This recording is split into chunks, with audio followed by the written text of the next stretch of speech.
My name is Oz, originally from a little town, Smyrna, Tennessee, about 22 miles south of Nashville, and living here in Albuquerque, New Mexico now for about 15 years. Growing up in Smyrna, being an only child, we were a quote-unquote Christian family, and I was a Christian because I wasn't a Buddhist, I wasn't anything else. So I lived in America, in the Bible Belt essentially, so I was Christian. But I wore that church mask. You know, I grew up learning how to put masks on, picked on, beat up a lot as a little kid. I used God in church as a crutch to get what I want, to have certain friends, to have a certain image of people. My big thing was portraying a certain image about myself. Started to learn to manipulate and lie, and selfishness really creeped in. Everything was about self and self-preservation, honestly. I went in the military after I dropped out of high school my senior year, got my GED, and joined the military and started hitting the party scene hard. I never drank or did any drugs until after I was 21, not because I had to be 21 to do it, just happened that way. I would go to house parties and stuff after I got out of the military, and I thought, you know what, hey, some attention. I seen a guy do a card trick one time. I was like, I'm gonna study and learn a couple. So I did, started impressing people and, you know, being that center of attention. Well, a guy at that same party showed me up and embarrassed me, and I couldn't have that. So I dove full-fledged into performing magic, street magic, and I mean, it consumed every part of my life. Learning all the nuances and the tricks, the sleight of hands, deceiving people, and it became to where it wasn't just a performance. A lot of dark things started happening, and it was my dad who quoted him, "Oh, what a tangled web we weave when first we practice to deceive." And it got to the point to where all that lying and deceiving when you're performing spilled over into my personal life. And I did it for years. I was even dating a girl at the time who was a Wiccan, and I was taking some of their practices and, you know, it's still claiming to be Christian this whole time, and putting that into some of my acts that I would do and perform just to give it that, you know, that feel.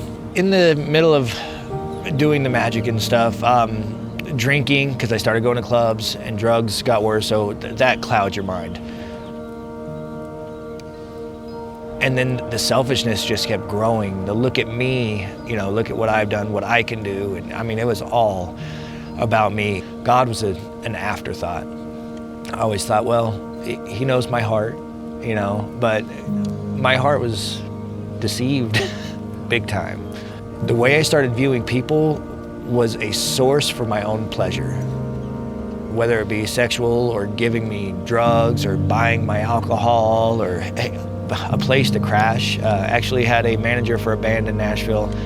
I did magic for him at a mall downtown, and hired me to do their stage magic for their band. Ended up living in the garage of the drummer and the bass player, and introduced to ecstasy. I met my wife during the ecstasy stage, and my wife was a party girl. We were 24 at the time, so this has been going on for about 3 years of straight partying and everything. But after our first child, you know, she quit smoking and drinking and everything. Me, I still had that want to need to be accepted, and I felt, you know, drinking and drugs was the only way that I felt good about myself.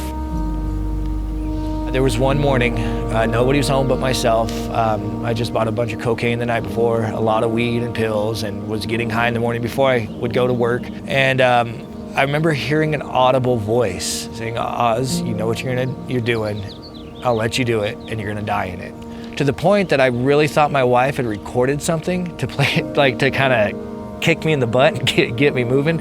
I literally walked around the house looking for this recording, and then all of a sudden this feeling just hit me that it was God through the Holy Spirit.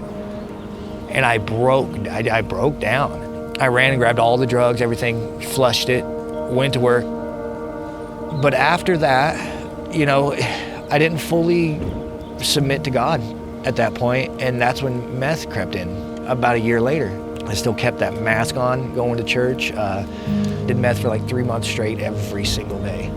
And the family, because of their love, said, "Hey, you're quitting or you're out of here. You're not part of this family." And, you know, so God used them in a stern way, which I need a swift kick in the butt sometimes. I think we all do. And at that point, I quit that. The drugs and everything, God is completely what, I have no temptation for drinking alcohol. I could be around pills, anything, and it doesn't entice me whatsoever. During the whole process of me being a drug addict and manipulator and everything, there was always that still small voice in the back of my head that it was wrong. I still had that conviction that it was wrong, but I wanted to drown it out because I was so used to being how I was. When I first started serving, not just at Legacy to other churches, my motivation was self, honestly, for that recognition. But it's gotten to the point to where God's given me gifts. I used to boast in those gifts of myself, but I'm learning to boast in God, because everything I do, from the building and creating with my hands to the art to videography and serving on the media team. But I've had to look and move beyond that to where my service is serving God and His people before I serve myself.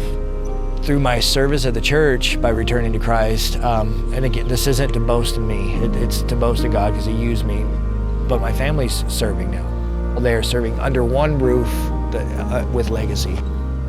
You know, we can't be defined by our past. It's part of us. It's part of our testimony. It's what God has worked through us and helped us work through by His strength.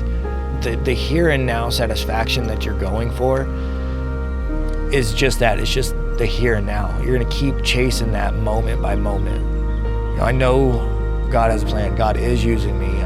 There's no way I want to go back to the lifestyle I had. I have no desire for that whatsoever. If I would have kept going down the path I was going, I would be probably here in this alley in a dumpster somewhere. I don't know where I'd be. God has restored me and is restoring me. He's restored me from the addictions. He has redeemed and restored my family. He's completely turned my life around, and He chooses to do it. And He looked through the expanse of all of time, looked at me and said, I chose to die for you. I'll do it for you.